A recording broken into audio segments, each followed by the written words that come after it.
Hi, my name's Phil. I like talking about politics. In this video, I'd like to discuss how a pro-Brexit group, claiming to be an independent think tank, seems to have moved right on to arguing against the idea of rejoining the EU. Like they've abandoned the arguments against single market and customs union membership because that ship seems to have sunk and gone all the way to EU membership with their adopting the Euro card. Does this mean the debate has really shifted so far so soon? And if so, how much will membership conditions matter to the debate? But first, if you'd like to be notified of daily news and politics, please subscribe to the channel and click the bell notification icon. So, pro-Brexit group, the Bruges Group, tweeted this the other day. The burgeoning Rejoin campaign doesn't want you to know that all new EU members are obliged to adopt the euro eventually. Rejoining the EU means giving up the pound. So as they're talking about the burgeoning Rejoin campaign, I may as well remind people that the first major Rejoin public event will be in London on Saturday the 22nd, not long now. I will be there working out what I can say of value in 3 minutes. It's also very kind of them to describe us as burgeoning. Burgeoning means growing rapidly, doesn't it?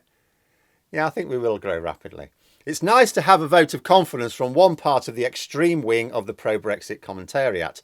But is it true to say we don't want people to know about giving up the pound?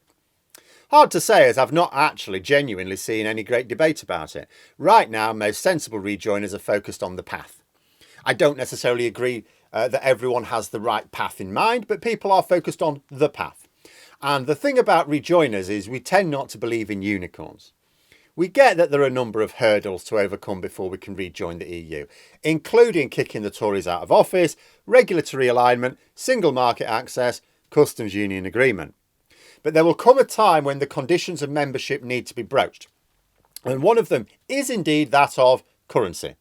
It's absolutely the case that new EU members are required to commit to adopting the euro. However, there are also two facts to consider. The first is straightforward enough. There are EU members who have committed to adopt the euro that haven't. In the tweet, I used the example of Poland. They still use the zloty. They joined the the EU nearly 20 years ago.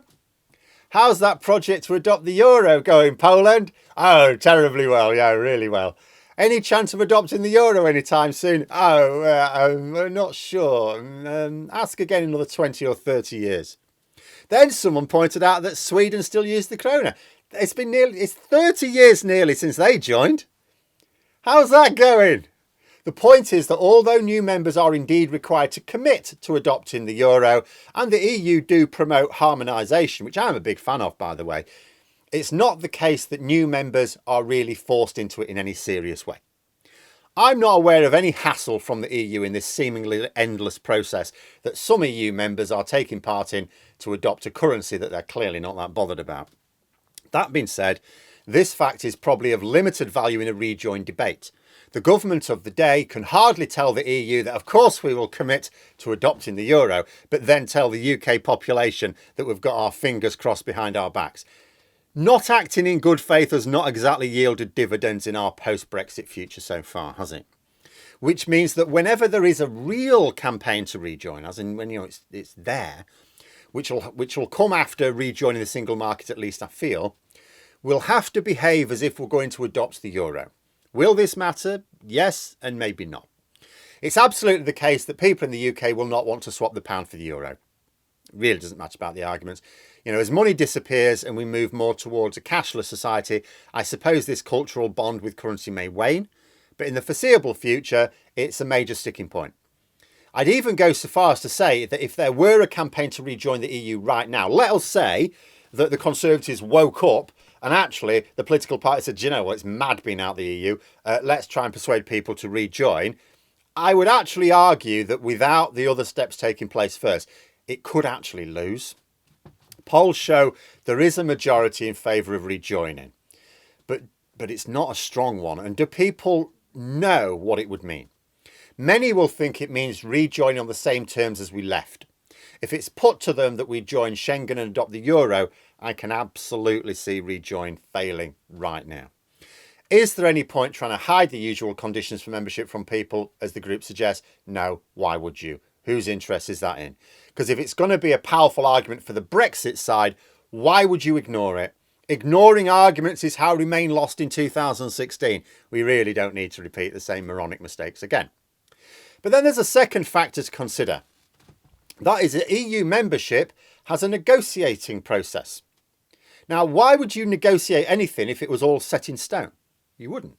It's true that we would not rejoin the EU under the same conditions unless under which we left. That's ridiculous. That's pie in the sky. Not a chance. We already had the best deal in the EU. There were some EU members who resented the fact we had such a good deal. You know, we had more exceptions to soothe our troubled brows than any other member, even Germany, the most powerful member. We pissed it away because Boris Johnson held up a Cornish pasty to a crowd outside a bus. But there are negotiations to joining. That means that there are conditions for membership that are not an inflexible set of take it or leave it rules that everyone must adopt. This provides some scope. If, for example, we get to a point in the future where our politics is normalised and we've already rejoined the single market and customs union, we're basically ready to rejoin the EU with very clear public support. But the issue of currency, and maybe Schengen to a lesser degree, is a sticking point, then we may not get all of our opt-outs back, but we may get some. Would the currency be one? It might be. It may even be that some of the major economies of Europe would be happier if the UK did not join the euro. We tend to have a very different view on economic matters and certainly aspects of harmonisation to the traditional Western European powers. They're having enough trouble with some of the Eastern European powers. It may actually suit everyone if the UK did retain the pound. And another thing to consider, although we left the EU without a referendum on the terms of leaving, nobody's suggesting we do the same thing when it's time to rejoin. Once there's a political consensus on rejoining again, we can negotiate the terms of membership and then hold a referendum. It's then in the interests of both the UK and the EU to make sure we can agree to terms that are acceptable to both the EU as well as the UK public, because they would have to approve of it in a referendum and everyone's wasting their time if they say no. So to those who think I'm mad talking about a political consensus for rejoining, do bear in mind that the Tories will want to rejoin at some point. They never actually wanted to leave, remember.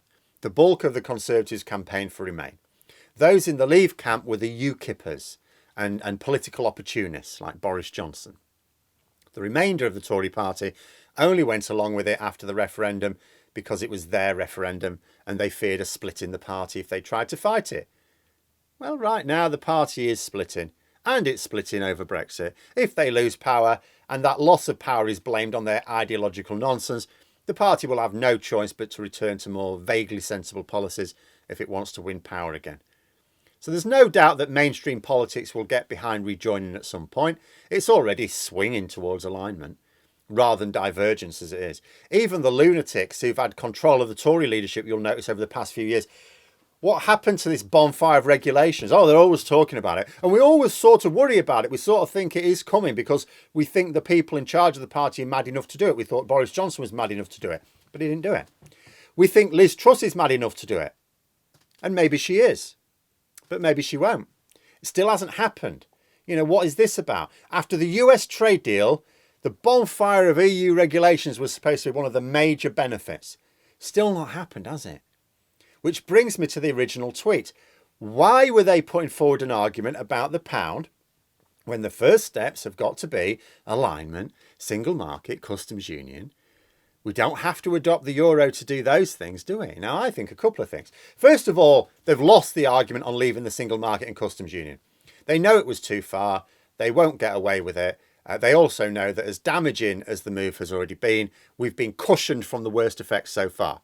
It'll get worse yet as tighter and tighter controls come into place, as systems are developed. And they also know if Labour come in and reverse some of these, we'll see the benefits immediately.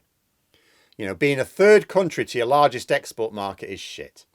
Second, they fear that any move on the path to rejoin, even one that isn't explicitly stating the destination as rejoin the EU, becomes an inevitable trajectory. Right now, as I say, Labour are promising policies of alignment. Not single market or customs union. In fact, they're pouring water on that. They're fairly robustly ruling out EU membership in full. But once you start down the path, the real sunlit uplands appear. why wouldn't you carry on down? I think that's what their game is here. Tell people that if you even start down the path, you will end up back in the EU, which is true, losing the pound, losing all these rights and all the rest of it. And you put people off even taking those first few steps. Get people scared of even the first few steps by warning about what the final step involves. Only the final step's not set in stone.